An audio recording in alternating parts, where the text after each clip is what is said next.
और अभी हाल ही में राजस्थान में हुए उपचुनाव में महिला मोर्चा की प्रभारी रही है खींवसर की प्रिया सिंह राठौड़। उनसे आज अपन बातचीत करेंगे कि उन्होंने उस खींवसर विधानसभा में किस प्रकार का कार्य किया ग्राउंड जीरो पर, और क्या क्या उन्हें वहाँ की समस्याएं देखने को मिली, और अब ये वहाँ वापस उसी विधानसभा में किस प्रकार के कार्य करेंगे। ये पूरी की पूरी विस्तृत जानकारी इनसे अपन लेंगे, तो आप बने रहिए वीडियो के लास्ट तक। सबसे पहले तो आपका पॉलिटिकल पंचायत पर स्वागत है। नमस्ते नमस्ते, आप सभी दर्शकों को नमस्ते। अच्छा, आपका पारिवारिक थोड़ा सा परिचय। जी, मेरा नाम है प्रिया सिंह राठौड़। मैं वर्तमान में बीजेपी में महिला मोर्चा से हूँ और परिवार में अन्य कोई नहीं था हमारे राजनीति के अंदर। और मैंने ही ये आरंभ करी है। मैंने ये शुरुआत करी है क्योंकि मेरा ये मानना है कि जो सिविल सेवा के लिए जो मैं अध्ययन करती थी स्कूलों कॉलेजों के अंदर, मैंने जो अध्ययन किया है, तो वो एक अलग बात है कि मैं सिविल सर्विसेज में नहीं जा सकी या नियति को कुछ और मंजूर था। तो अंतरात्मा से मैंने ये निर्णय लिया कि जो मैंने ज्ञान प्राप्त करा है यूनिवर्सिटी के अंदर स्कूलों के अंदर, वो व्यर्थ नहीं जाए। उसका मैं कहीं ना कहीं मातृभूमि की सेवा के लिए और भारत देश के लिए उपयोग करना चाहती हूँ। मैं आदरणीय नरेंद्र जी मोदी साहब है हमारे माननीय प्रधानमंत्री महोदय, उनको सपोर्ट करने के लिए मैं भारतीय जनता पार्टी में कार्य करना चाहती हूँ। आप राजनीति में अपना वजूद है वो किस प्रकार देखते हैं आगे आने वाले भविष्य में। जी, जैसा कि मैंने मेरे आदर्श माननीय नरेंद्र मोदी जी से सीखा है कि हम कामदार हैं। हमारा विश्वास कार्य करने में है, पद के लिए नहीं है। और ना ही हम कोई अन्य प्रकार का कोई लाभ चाहते हैं। तो मैं शुरुआत से ही जब से मैंने अपना जीवन आरंभ करा था राजनीति में, तो एक एक साधारण सी कार्यकर्ता के रूप में, और आज भी मैं एक साधारण सी कार्यकर्ता ही हूँ पार्टी में। तो मैं पार्टी पार्टी के लिए कार्य करती हूँ, भारतीय जनता पार्टी को मजबूत करने के लिए कार्य करती हूँ, मोदी जी को सपोर्ट करने के लिए कार्य करती हूँ। और मेरी जो आदर्श हैं राजनीति में माननीय सुषमा स्वराज जी, उनको मैं काफ़ी समय से फॉलो करती आई हूँ। मैं अपने स्कूल के समय से आपको आदर्श मानती थी। तो मैं भी आगे भविष्य के अंदर मैं प्रयास करूँगी। हालाँकि जैसा कि बांसुरी दीदी ने कहा है कि सुषमा स्वराज जैसा कोई नहीं बन सकता है। हाँ, मैं सहमत हूँ।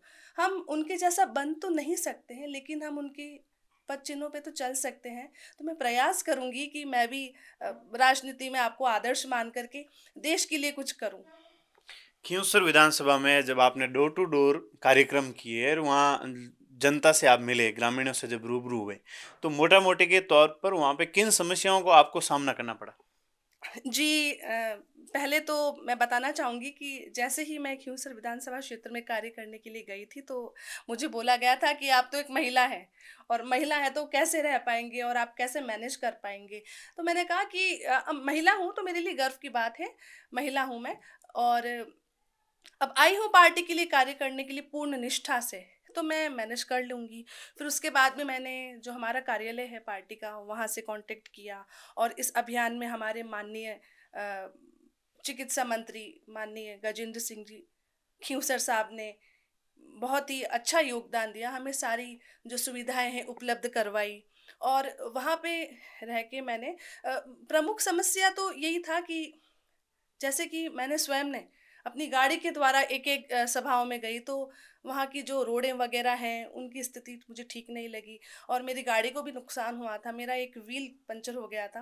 पंचर क्या है, वो तो टोटली ब्लास्ट ही हो गया था, कंप्लीटली डेस्ट्रॉय हो गया था। तो ये समस्याएँ थी, बस इसके अतिरिक्त तो इसके अलावा हनुमान तो मैंने नहीं देखा। हनुमान बेनीवाल का गढ़ माना जाता है और कहते हैं हनुमान बेनीवाल ने यहाँ खूब सारे विकास काम करवाए, और आप कह रहे हैं वहाँ रोडों की हालात है वो बिल्कुल खराब थी। जी, कहने को तो बहुत सी बातें कही जाती है, कहना अलग है और वास्तविकता अलग होती है। मैंने जो प्रत्यक्ष रूप से देखा है, तो वो मैं बताती हूँ, बाकी कहने को तो बहुत सी बातें कही जाती है। एक तो रोडों की हालत मैंने ठीक नहीं देखी, और कुछ एक गाँव हैं, जिनमें नैनो गाँव है और सैननी गाँव है, वहाँ पे पानी की टंकियों की व्यवस्था नहीं थी, लोग पानी के लिए दुखी हैं। वहाँ गई थी तो मुझे बोला कि आप आए हैं मैडम यहाँ प्रचार में, तो आप हमारी इस समस्या का निराकरण करवाइए, यहाँ पे पानी की व्यवस्था करवाइए, हम लोग बहुत दुखी रहते हैं। तो मैंने कहा ठीक है, बिल्कुल, आप एक बार हमारे जो उम्मीदवार रेवत राम जी डागा साहब हैं, उनको आप अपना आशीर्वाद दीजिए, उनको आप वहाँ से विजयी करवाइए। उसके पश्चात जो हमारी पार्टी है, सबका साथ, सबका विकास और सबका विश्वास, तो हमारी पार्टी जैसे अन्य जो क्षेत्र है वहाँ भी विकास करती आई है। बीजेपी के आने के बाद में कई क्षेत्रों में विकास हुए हैं, जो आप सभी जानते हैं। तो मैं पूर्ण रूप से उम्मीद करती हूँ हमारे जो विधायक महोदय हैं रेवत राम जी डागा साहब, कि वो शीघ्र ही उन क्षेत्रों में विकास करवाएंगे, जन समस्या जो जन सामान्य हैं उनकी समस्याओं को सुनेंगे और उस पर कार्य करेंगे उचित रूप से। ये मेरी पूर्ण आशा है। हनुमान बेनीवाल और कनिका बेनीवाल को लेके क्या कुछ आप मत रखते हैं? जी, हनुमान जी ने भी काफ़ी सालों तक वहाँ सत्ता प्राप्त करी थी और रहे हैं वो काफ़ी साल तक। और कनिका भाभी जी हैं, उनको भी अभी आप लेके आए थे। हालांकि हमारी व्यक्तिगत रूप से किसी से कोई दुश्मनी नहीं है, क्योंकि मेरे आदर्श माननीय सुषमा स्वराज जी ने कहा था एक इंटरव्यू में कि जो हमारे विपक्षी हैं वो हमारे दुश्मन नहीं है, हमारी विचारधाराएं अलग हो सकती है, हम पर्सनली किसी के दुश्मन नहीं हैं। उनकी विचारधारा अलग है, हमारी विचारधारा अलग है। उन्होंने अपना प्रयास किया, हमने अपना प्रयास किया, लेकिन जो चुनाव किया, जनता ने जिसको चुना है, वो आपके सामने रिजल्ट है। जी भजनलाल जी शर्मा भी पल पल की अपडेट उस ख्यूसर की ले रहे थे, तो कभी आपसे भी उनकी संपर्क? जी, बहुत ही अच्छा सवाल किया है आपने। और मैं स्वयं इसकी प्रत्यक्ष उदाहरण हूँ कि जब हमारी सभाएं हो रही थी गांव में, तो हमारे प्रभारी बनकर के पधारे थे माननीय विधायक जी बाबू सिंह जी राठौर साहब। तो आपसे वो पल पल बात कर रहे थे, फीडबैक ले रहे थे। और इसके साथ में मैंने एक और चीज़ भी देखी है कि जो भावंडा गांव है, जहाँ पे हड़बू जी की जन्मभूमि है भावंडा, तो वहाँ पे बात करके बाबू सिंह जी राठौर साहब ने आपसे बात करी माननीय मुख्यमंत्री भजनलाल जी से, और बात करने के पश्चात तुरंत ही वहाँ पे जो हड़बू जी से संबंधित कोई मंदिर का कोई कार्य है, वो भी तुरंत प्रभाव से किया गया। ये मैंने स्वयं ने देखा है। शेरगढ़ के विधायक बाबू सिंह जी की जो मॉनिटरिंग होती है वो डोर टू डोर और बूथ के ऊपर बहुत अच्छी पकड़ रहती है, हमेशा उनके शेरगढ़ विधानसभा की भी बात करें तो आपने उनके साथ में काम किया है, आपका कैसा कोई अनुभव रहा है उनके साथ? जी, एकदम सत्य बात है कि हमारी जो सभाएं हुई थी, मैं स्वयं को बहुत ही भाग्यशाली मानती हूँ कि मुझे भी मौका मिला माननीय हमारे विधायक महोदय बाबू सिंह जी राठौर साहब के साथ में सभा में जाने का। तो हमारी जो जिन जिन गांव में सभाएं हो रही थी, तो बाबू सिंह जी राठौड़ व्यक्तिगत रूप से सभी को जानते हैं, और इतने सालों से वो सत्ता में है, लेकिन आप में घमंड मतलब 1% भी नहीं है। और उनका जुड़ाव भी बहुत अच्छा है पब्लिक से। वो हाथों हाथ वहाँ की जनता की समस्याओं को सुनते हैं, उनका निराकरण करते हैं। तो मैं उनके साथ में थी, मैंने प्रत्यक्ष रूप से देखा है और बहुत ही अच्छा योगदान दिया। जिस प्रकार से शेरगढ़ आदि के क्षेत्रों में माननीय विधायक महोदय जिस प्रकार से मॉनिटरिंग करते हैं, वैसे ही खींवसर के क्षेत्रों में आपने मॉनिटरिंग करी। ये मैंने महिला प्रत्यक्ष देखा है। सशक्तिकरण के लिए क्या कुछ आप महिलाओं से जब वहाँ मतदान की अपील कर रहे थे तो उनसे क्या कुछ उम्मीद रखते थे? जी, बिल्कुल आपने सही प्रश्न किया है। मेरा टॉपिक था जहाँ मैंने सैनिक नगर के अंदर जहाँ मैंने सभा ली थी, वो महिला सशक्तिकरण के ऊपर ही मेरी सभा थी। उनके अंदर महिलाओं को मैंने जागृत किया कि महिलाएं हैं वो आधी दुनिया है, आधा हिंदुस्तान है। उनका मत भी बहुत महत्व रखता है किसी अच्छे उम्मीदवार के आने में, किसी अच्छे उम्मीदवार को चुनने में उनका भी बहुत बड़ा योगदान है। तो मैंने महिलाओं को इसके लिए जागृत किया। साथ में ही मैंने महिलाओं से ये भी निवेदन किया कि आप अपना जो व्यक्तिगत कार्य है कुछ समय के लिए छोड़ करके आप आइए, खींवसर के भाग्य का फैसला कीजिए। एक अच्छे उम्मीदवार को चुनने के लिए आप भी पुरुषों के साथ कंधे से कंधा मिला करके इस चुनाव में आइए, ताकि खींवसर का विकास हो, यहाँ की जनता का विकास हो, महिलाओं का विकास हो। और इसके संबंध में मैंने एक बात और भी कही थी कि जो कहा जाता है कि महिलाएं हैं उनको कमज़ोर माना जाता है। मैं नहीं मानती, कुछ एक लोग होते हैं वो मानते हैं। तो मैं कहना चाहती हूँ कि महिलाएं तो कभी कमज़ोर थी ही नहीं। ऋग्वेद स्वयं इसका साक्ष्य है। ऋग्वेद के अंदर कहा गया है कि महिला अबला नहीं है, वो शक्तिशाली है। यदि उनमें नेतृत्व करने की योग्यता है तो वो नेतृत्व कर सकती है। और कहीं कहीं पे ऐसे भी उदाहरण मिलते हैं महिलाओं के लिए ऋग्वेद के अंदर, जहाँ पे उन्होंने पुरुषों के साथ में कंधे से कंधा मिला करके युद्धों में भाग लिया और विजय दिलवाई।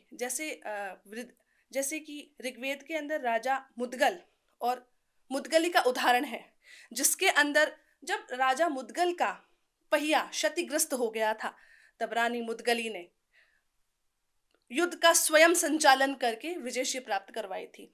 इसलिए महिलाओं को कम आंकना, लिंग के आधार पर उनसे भेदभाव करना मैं उचित नहीं समझती हूँ। और इस बात की मैं बहुत बहुत बधाई देती हूँ कि मातृशक्ति, जितनी भी मातृशक्ति थी विधानसभा के क्षेत्र में, सभी ने इस बात को स्वीकारा, सभी ने पूर्ण रूप से आशीर्वाद दिया, जिसके कारण हमने शानदार विजय प्राप्त करी खिंवसर के क्षेत्र में। लेकिन रेवतराम डांगा और सामने दो महिला प्रतिद्वंदी होते हुए महिलाओं से आप आग्रह कर रहे थे, तो कभी ये आपको इस बात का सामना करने के लिए नहीं पड़ा कि हम तो महिला है और महिला कोई मत करेंगे? जी देखिए कि जब चुनाव की बात होती है तो उसके लिए महिला या पुरुष ये मान्य नहीं रखता है। मान्य ये रखता है कि कौन सा उम्मीदवार उस जनता की समस्याओं को सुने, वहाँ का विकास कराए, उनको आगे लेकर के जाए। उसके लिए मुझे नहीं लगता है कि महिला या पुरुष को आप सपोर्ट करें या पूर्ण रूप से उनको सपोर्ट करें कि आप भी महिला हो। नहीं, यदि पुरुष है और उनमें योग्यता है कि वो वहाँ की जनता का विकास करे, उस क्षेत्र का विकास करे, तो मैं पूर्ण रूप से उस पुरुष को समर्थन करूंगी बजाय महिला के।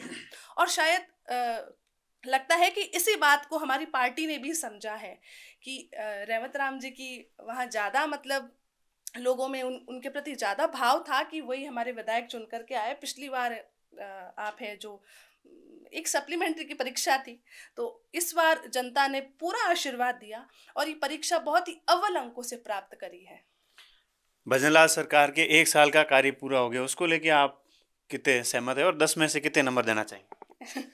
जी जी जी भजनलाल जी जो शर्मा साहब हमारे माननीय मुख्यमंत्री महोदय हैं, उनकी सबसे अच्छी खूबी है कि वो, जैसे उन्होंने अपने उद्बोधन में भी कहा है कि वो शुरुआत से एक कार्यकर्ता के रूप में स्वयं को प्रस्तुत करते हैं। तो मैं उनकी इस खूबी को उनका अनुकरण करती हूँ। और उसके हिसाब से आप जब से मुख्यमंत्री महोदय बने हैं, तब से भी वो वैसे ही कार्य करते हैं जैसे पहले आम कार्यकर्ता के रूप में कार्य करते, पूरे कर्मठ होकर के। तो मैं तो सहमत हूँ भजनलाल जी सरकार की जो कार्यशैली है उनसे। और यदि मार्क्स देने की बात अगर करें तो 10 में से 9। 1 नंबर किस बात का काट रहे हो? जी 1%। अब अगला इंटरव्यू होगा तब उसके लिए। तो आप देख सकते हो, ये थे हमारे साथ में प्रिया सिंह, जिन्होंने खिंवसर उपचुनाव में डोर टू डोर सर्वे किया था। और अभी तक आपने वीडियो को पूरा देखा है तो इस चैनल को है वो सब्सक्राइब कर दें। धन्यवाद।